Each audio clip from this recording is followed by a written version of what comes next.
Bonjour à tous, je suis heureux de vous retrouver pour une nouvelle vidéo de une présentation de notre territoire des Terres d'Aveyron. Nous sommes aujourd'hui à Espalion, en plein centre-ville, devant le musée du Joseph Dailly et du scaphandre. Pour cela, vous allez me dire le scaphandre. Pourquoi le scaphandre à Espalion? On va tout vous expliquer. Suivez-moi, on va rentrer dans le musée. Pour vous donner plusieurs explications, on va retrouver Océane. Bonjour Océane. Bonjour. Alors Océane qui travaille pour les musées départementaux. C'est ça. Alors en quelques mots, nous sommes ici donc au niveau du musée Joseph Dailly et du scaphandre. Qu'est-ce qu'il y a exactement dans ce bâtiment? Qu'est-ce qu'on va retrouver? Alors dans ce bâtiment, du coup, donc dans l'ancienne église, en fait, on a deux collections différentes. Donc on a le musée du scaphandre que nous allons voir. Et il y a également une partie dédiée aux arts et traditions populaires, donc qui tourne autour de la collection de Joseph Dailly, qui est un poète occitan qui habitait ici à Espalion. D'accord. Alors la particularité ici, donc il y a une gestion à la fois départementale, si je ne me trompe pas, et une fois aussi un peu associative. Tout à fait. Toutes les collections en fait dans ce bâtiment appartiennent à l'association Musée Joseph Dailly et Musée du scaphandre. D'accord. Le bâtiment appartient à la mairie d'Espalion, bien sûr. Et nous, en fait, un personnel du département, nous assurons la gestion, la programmation estivale et un suivi au niveau conservation des collections. D'accord, ok. En quelques mots, donc du coup, donc on va s'orienter vers justement ce qu'on vous disait, le scaphandre. Pourquoi le scaphandre ici à Espalion? On va vous expliquer tout ça. Actuellement, les visites se passent comment? Il y a une particularité, il me semble, on donne envie aux gens de venir au musée ici. C'est gratuit, c'est tous les jours? Alors, c'est gratuit exceptionnellement cette saison. D'accord. Nous avons fait ça parce qu'on n'a pas pu faire la programmation initialement prévue comme beaucoup d'autres. Bien sûr, donc jusqu'au mois de septembre, j'imagine, la saison. Jusqu'au mois de septembre inclus, bien entendu. Les visites guidées, nous en proposons tous les après-midi, toutes les heures, du mardi au vendredi. La visite libre, bien entendu, est possible le reste du temps. On est ouvert du mardi au dimanche. Donc pour les horaires, il ne faut pas hésiter à regarder sur internet ou à nous passer un coup de fil. Musée.aveyron.fr, n'hésitez pas, tous les renseignements, horaires et conditions de visite. C'est ça. Et les ateliers jeunes publics que l'on propose chaque mercredi également. D'accord, donc dédié aux enfants, sur inscription par contre. Sur inscription obligatoire, c'est un atelier payant. Les thématiques changent chaque mercredi, donc on a nos petits fidèles qui reviennent pour faire différentes choses. Alors le scaphandre, on a tous l'image du scaphandrier, 20 milieux sous les mers, on va au bord de l'océan, et non, nous sommes ici à Espalion, en Aveyron, dans les terres. Alors pourquoi le scaphandre ici? Alors le musée du scaphandre a été créé en 1980 pour rendre hommage en fait à deux inventeurs qui sont originaires d'Espalion, qui s'appellent Benoît Rouquayrol et Auguste de Nérouze, qui ont inventé en fait le principe de l'autonomie pour les scaphandriers. D'accord. Donc on peut se dire aussi, mais qu'est-ce qui leur est passé par la tête de créer un scaphandre autonome à Espalion? C'est pas du tout la pratique ancestrale, on va dire. En réalité, en fait, l'invention, c'est au départ pour le milieu minier. D'accord. Benoît Rouquayrol, il est ingénieur des mines, directeur des mines de Decazeville, à l'ouest du département, donc mine de charbon. Et en fait, on va inventer un appareil respiratoire pour porter secours aux mineurs qui sont bloqués dans les galeries de mines quand il y a eu une explosion qu'on appelle le coup de grisou. D'accord, donc il faut savoir effectivement qu'en Aveyron, surtout sur le secteur de Decazeville, un gros secteur minier, et donc du coup cet Espalionnais est ingénieur dans ce secteur d'activité à Decazeville, et pour pallier un petit peu à ces problématiques de secours finalement, ce que tu viens de nous expliquer, donc il y a eu l'idée d'inventer le scaphandre autonome. Alors, il a inventé l'appareil respiratoire. L'appareil respiratoire. On n'avait pas besoin d'avoir un scaphandre pour aller dans les mines, c'était juste un appareil qu'on portait sur le dos. Alors justement, il faut nous expliquer. On est un peu dans l'idée en fait du sapeur-pompier qui rentre dans un milieu où il y a de la fumée. C'est vraiment un appareil respiratoire pour aller chercher les mineurs et remonter.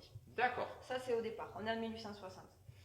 Le scaphandre, il existe avant les Espalionnais. Les scaphandres, c'est ce qu'on voit derrière nous. Voilà, donc l'explication, c'est là où c'est important justement. C'est la nuance. En fait, le scaphandre existe déjà dès les années 1820. Le scaphandre tel que vous l'avez là, donc c'est le fameux pied lourd, donc avec les chaussures et les semelles en plomb. Ça c'est le pied lourd. L'invention des Espalionnais, c'est l'autonomie, c'est un appareil pour respirer. Ça arrive dans les années 1860. D'accord, donc le pied lourd, juste pour comprendre un petit peu, donc vous voyez un appareillage très compliqué, des poids au niveau du torse, des chaussures très très lourdes. Tout à l'heure, Océane, comme d'habitude, vous savez qu'on a la chance d'arriver toujours un petit peu avant et d'avoir plusieurs explications, des chaussures de 8 kg chacune, je crois, tu nous disais. Et du coup là, le fonctionnement, on était sur donc il y avait des personnes à l'extérieur, donc hors de l'eau, qui étaient là pour amener justement de l'air à ces pieds lourds, donc un travail très très compliqué, j'imagine. On peut imaginer, justement, on le ressent en rentrant dans ce musée. Voilà, donc là on est vraiment sur deux systèmes, une personne qui va sous l'eau, une personne à l'extérieur qui apporte cet oxygène. Et là justement, c'est là où interviennent les Espalionnais par rapport à ce que tu nous expliquais avec l'histoire des mines. Donc on va s'orienter de l'autre côté pour vous montrer réellement cette invention. En plus on a la chance d'avoir une pièce d'origine, il me semble. Alors on est sur une pièce originale. Tu vas nous expliquer tout ça. Donc voilà, on est devant cette fameuse invention, explique-nous un petit peu. Alors, donc l'appareil que vous avez dans la vitrine, donc ça c'est un appareil qui se porte sur le dos. C'est l'équivalent finalement en fait d'une bouteille de plongée aujourd'hui. C'est le même usage. En bas, il y a une réserve d'air et au-dessus, vous avez le mécanisme que l'on appelle le détendeur, qui permet de réguler la pression de l'air expiré en fonction de la profondeur à laquelle se trouve le plongeur. Donc cette invention, finalement, on l'utilise toujours. Elle a bien sûr, on comprend bien, évolué avec des pièces qui ont été modernisées. Bien sûr, les matériaux ont changé forcément, parce que le gros inconvénient de l'usage du cuivre, c'est le poids. Et oui. Donc cet appareil, on est aux alentours de 30-35 kg, l'appareil un peu plus grand, on est aux alentours de 50 kg. Donc les matériaux ont changé aujourd'hui. Les capacités forcément ont augmenté, puisque là l'autonomie elle est limitée à 20-30 minutes, grand maximum. Et surtout ça a été miniaturisé. Aujourd'hui les détendeurs ils font cette taille là à peu près. Et oui, donc on est vraiment sur des choses complètement différentes. Et derrière donc on comprend mieux pourquoi maintenant cette invention et pourquoi ce musée se trouve à Espalion, mais derrière on a une histoire d'homme. Et comment c'est venu, pourquoi implanter réellement ce musée ici et qui est derrière tout ça, parce qu'il y a quand même une histoire humaine très forte derrière. Oui, tout à fait. Alors au départ, en 1980, c'est Lucien Cabrolier qui a créé ce musée. Il était assez sensibilisé à l'histoire de Nérouse et Rouquayrol, de ces deux inventeurs espagnolais.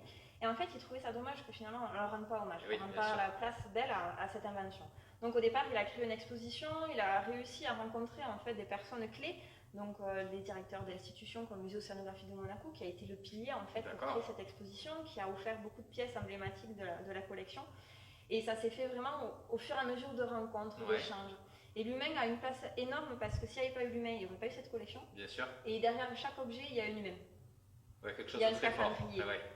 Voilà, donc on ressent vraiment tout ça. Donc n'oubliez pas, Océane, vous le disiez tout à l'heure, tout l'été jusqu'au mois de septembre, vous pouvez venir du mardi au dimanche visiter le musée. C'est ça, du mardi au dimanche, hein? Du mardi au dimanche. Voilà, on peut venir visiter le musée, c'est gratuit. Donc n'hésitez pas, le matin vous êtes en visite libre. Des visites guidées vous sont proposées toutes les heures, les après-midi. Si vous voulez un petit peu plus loin, vous avez des enfants, vous êtes en famille, n'hésitez pas. Des ateliers vous sont proposés. N'oubliez pas de vous inscrire, c'est très important. Allez sur le site des musées www.musée.aveyron.fr. Et bien sûr, vous pouvez retrouver tous ces renseignements dans nos brochures, toujours sur notre site internet www.terredaveyron.fr. Vous pouvez télécharger dès maintenant pour préparer votre séjour et continuez à vous suivre toujours sur nos réseaux sociaux. Bien sûr, terredaveyron.tourisme, vous êtes de plus en plus nombreux. On vous remercie. Nous, on continue à vous présenter nos petites pépites, notre territoire des Terres d'Aveyron. Merci Océane pour cette présentation. Merci beaucoup. Et puis on compte sur vous cet été dans les musées. Au revoir, merci.